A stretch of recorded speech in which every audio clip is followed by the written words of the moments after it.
विविधताओं से भरा है। अलग अलग भाषाएं, अलग अलग त्योहार हैं और कई धर्म हैं। ये बात किसी से छिपी नहीं है, लेकिन मतभेद कहाँ नहीं होते। मतभेद देश में दूर की कौड़ी जैसा है। लेकिन राहुल गांधी अमेरिका में ऐसे बयान दे रहे हैं मानो देश में खास वर्ग के अलावा हर किसी को परेशान किया जा रहा है। जो इंदिरा कांग्रेस के समय एक सांसद को निकाला गया वही करना चाहिए। इनकी भी सदस्यता को रद्द करनी चाहिए।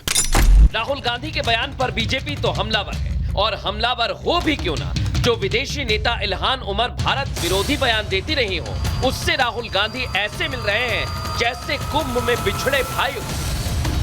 अपने उनके भारत विरोधी मित्रों की श्रृंखला में एक और उपलब्धि राहुल गांधी को प्राप्त हुई है। He has further added another feather to his cap of anti India friends. ऐसे में सवाल यह है कि क्या राहुल गांधी सत्ता में नहीं आ पाने पर देश में अराजकता फैलाने में जुटे हैं?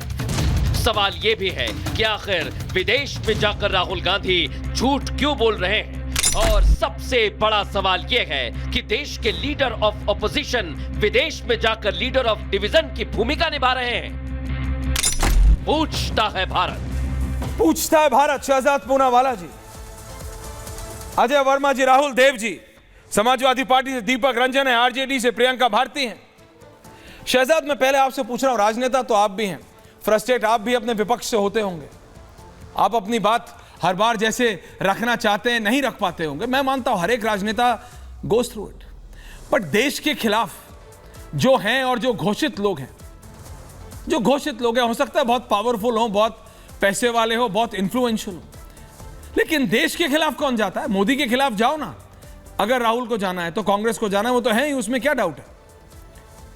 और जब विदेशी ही गोरे ही इनको समझा देते हैं कि इंडिया नहीं इंडिया अलायंस है राहुल देव जी, तो राहुल गांधी जी हंसते हुए मान भी लेते हैं यार। ए स्टैंड्स फॉर अलायंस हम कहते हैं तो आप हमें डांट देते हैं। सर, बात यही है, गोरा समझाए तो सब सही। आज भी वही है, हम बोलते रहे सर, अपने बोलते रहे, गोरा समझाएगा तो राहुल गांधी भी कुछ नहीं उस पर जवाब देते, शांत हो जाते, कोई बहस नहीं करते। बट शहजाद, बात उस पर नहीं, बात है ये एंटी इंडिया कमेंट्स, भारत एक राष्ट्र नहीं है से लेके ये प्रो पाकिस्तानी लोगों के साथ खुलेआम इस तरह से करेंगे तो देश की इंटेग्रिटी पे, ये लीडर ऑफ ऑपोजिशन है, ये अपनी पोजीशन को मुझे लगता है बहुत हल्के में लेते हैं।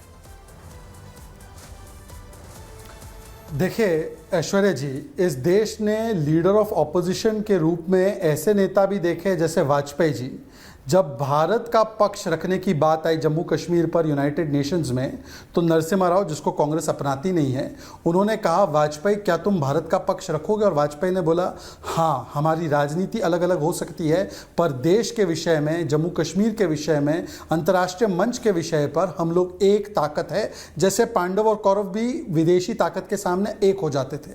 तो ये भाव दिखाते हुए वाजपेयी जी ने बोला। आपको याद होगा जब मोदी जी को प्रधानमंत्री पद के लिए घोषित कर दिया गया था और उस समय पर नवाज शरीफ ने देहाती औरत बोला था मनमोहन सिंह जी को, तो मोदी जी ने मंच से कहा था कि नवाज, तुम्हारी औकात और हैसियत क्या है कि तुम देश के प्रधानमंत्री को देहाती औरत बोलो, चाहे वो प्रधानमंत्री कांग्रेस पार्टी का हो या किसी भी पार्टी का हो, मनमोहन सिंह हो। मनमोहन सिंह के ऑर्डिनेंस राहुल गांधी फाड़ते थे, उनको अपमानित करते थे, पर हमने कहा नहीं, वो देश के प्रधानमंत्री है, आप नहीं कह सकते। और आज लीडर ऑफ ऑपोजिशन की भूमिका देखिए कि वो पहली बार, मुझे नहीं लगता, देखिए हमारे साथ राहुल जी जैसे वरिष्ठ पत्रकार है, वो थोड़ा सोच समझ के पुराने इतिहास को कंगाल के देखेंगे कि कभी भी घोषित एंटी इंडिया एलिमेंट के साथ कोई भी लीडर ऑफ ऑपोजिशन नजर आया हो। और घोषित एंटी इंडिया एलिमेंट कैसा? इल्हान उमर ने आजाद जम्मू कश्मीर की वकालत, पाकिस्तान का स्टैंड जो जम्मू कश्मीर है उसकी वकालत, पाकिस्तान के एक्सपेंस पर पीओके जाकर भारत के सॉवरेनिटी को वायलेट करने की वकालत, भारत के खिलाफ एंटी इंडिया रेजोल्यूशन कांग्रेस में लाने की वकालत,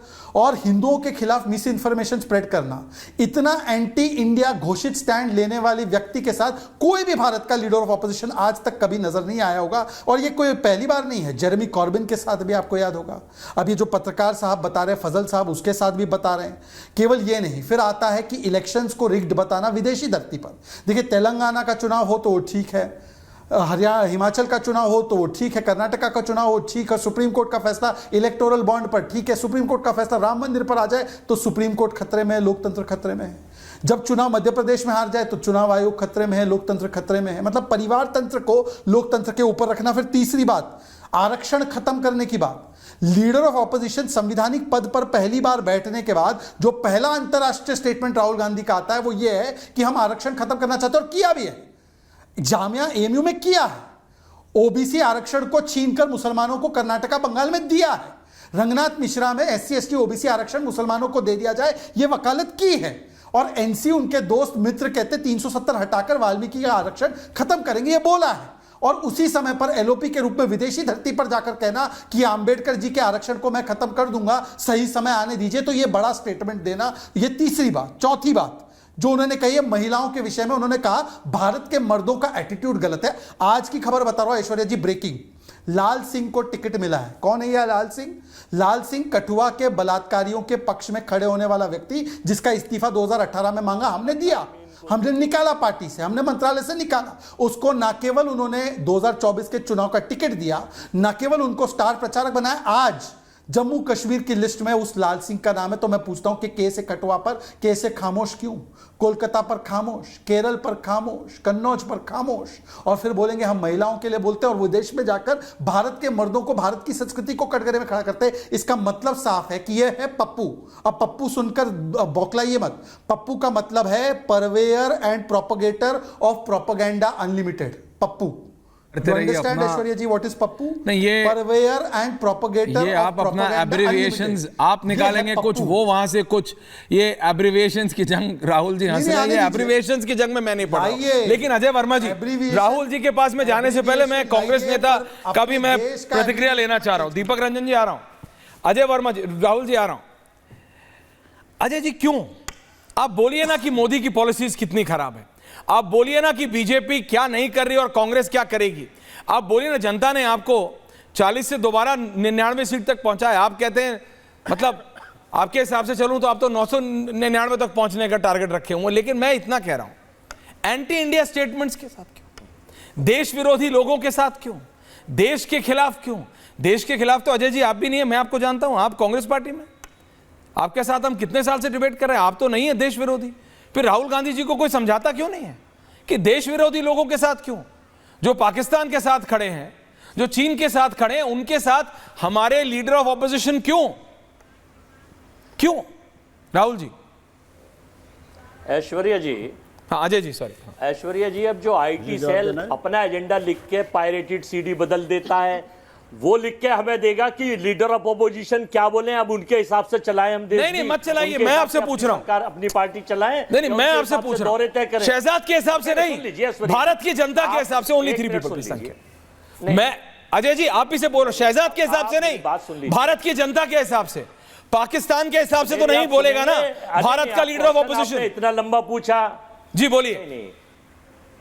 अब ऐश्वर्या जी क्वेश्चन आपने इतना लंबा पूछा, बोलिए अजय जी, जवाब देते उतना ही लंबा जवाब दीजिए आप। जब शहजाद बोल रहे थे तो जैसे जब शहजाद बोल रहे थे तो जैसे संत आसाराम बापू की कथा आप सुन रहे थे और मैं बोल रहा हूं तो आप बार बार उछल कर ऐश्वर्या जी मुझे डिस्टर्ब कर रहे हैं। लोकतंत्र में मुझे तो सुनने दीजिए, जरा सा मुझे सुनने दीजिए, अगर आप चाहते हैं तो। नहीं मैं सुनता ही रहूंगा। फिर देखिए, राहुल गांधी ने देश विरोधी कोई बयान नहीं दिया।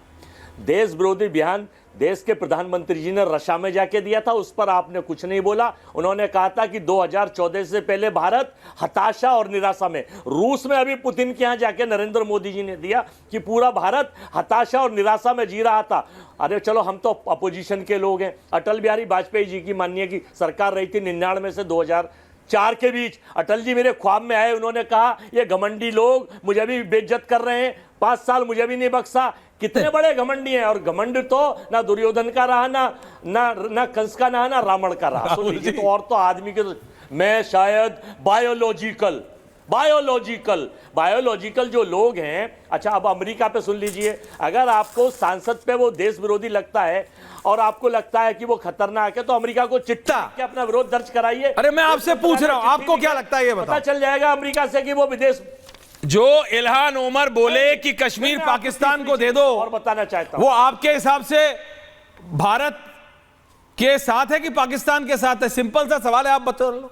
इल्हान उमर है, वो महिला है, आप जो बोले कि जम्मू कश्मीर पाकिस्तान को दे दो, उसके साथ हमारे देश का लीडर ऑफ ऑपोजिशन खड़ा है, संवैधानिक पोजीशन है अजय वर्मा जी, कांग्रेस नेता नहीं, एलओपी राहुल गांधी खड़ा है। क्यों आप नहीं हाँ मैं बताना चाहता हाँ, हूं, बताओ। सुन लीजिए ऐश्वर्या जी, ये प्रो अमेरिका की पाकिस्तान कौन सी सांसद नहीं से तो आया अमेरिका कौन सा? की बात पूछिए और राष्ट्रपति बाइडेन को चिट्ठी लिखिए, बाइडेन को चिट्ठी लिखिए कि ये देश विरोधी है, तो आपको पता चल जाएगा। अरे बाइडेन को कमाला हैरिस तो लिख नहीं पा रही, मैं क्या लिखूंगा? झूठ बोलेंगे। आप भी गजब बात कर रहे हैं। हाँ, नहीं सीपीसी से इनका क्या समझौता था चाइना से, सीपीसी से अलायंस करके, सीपीसी से क्या इनका सिस्टम था।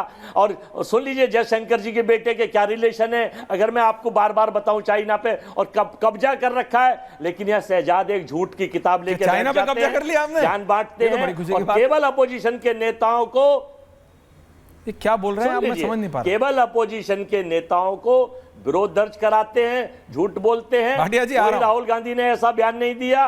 और सुन लीजिए, सिखों के ऊपर अगर आप बात करते हैं तो शहजाद जी, आ रहा ऑपरेशन हूं। भाटिया जी भिंडरवाला को में प्रधानमंत्री देश की श्रीमती इंदिरा गांधी थी, वो प्रधानमंत्री थी, उस पर भी सुन लीजिए जरा सा।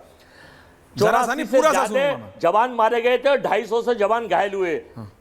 वो जनरल भिंडरवाला एक आतंकवादी था और ऑपरेशन ब्लू स्टार में जब उनको खत्म करा आतंकवादी, उसने आम आदमी भी मारे थे और पंजाब में अशांति फैला रखी थी। देश की प्रधानमंत्री की हत्या जब हिंदुस्तान के उन दो आतंकवादियों ने कर दी तो देश की जनता में गुस्सा था और उस गुस्से से इंदिरा जी का कोई रोल नहीं था। प्रधानमंत्री की हत्या हुई रोल थी पता है और किससे? प्रधानमंत्री देखिए की हत्या के साथ अब ना आप 84 पे पूरा मूव हो जाएंगे, लेकिन एक बात बता दूं मैं आपको, जितना डिफेंड करना है कर लीजिए। डिफेंड करने के बजाय अगर बोले ना हाँ गलती हुई, जब बड़ा पेड़ है, देखिए हम तो थे नहीं तब, मैं तो नहीं था पर्सनली, हमने तो पढ़ा ही है। राहुल देव जी थे, भाटिया जी थे, वो बता देंगे। अजय जी आप भी थे, कौन सा पेड़ गिरता है तो धरती हिलती है, ये सब देखिए। डोंट गो, मैं फिर कह रहा हूं, मरहम लगाने का काम करना चाहिए, जख्म को नासूर बनाने का नहीं।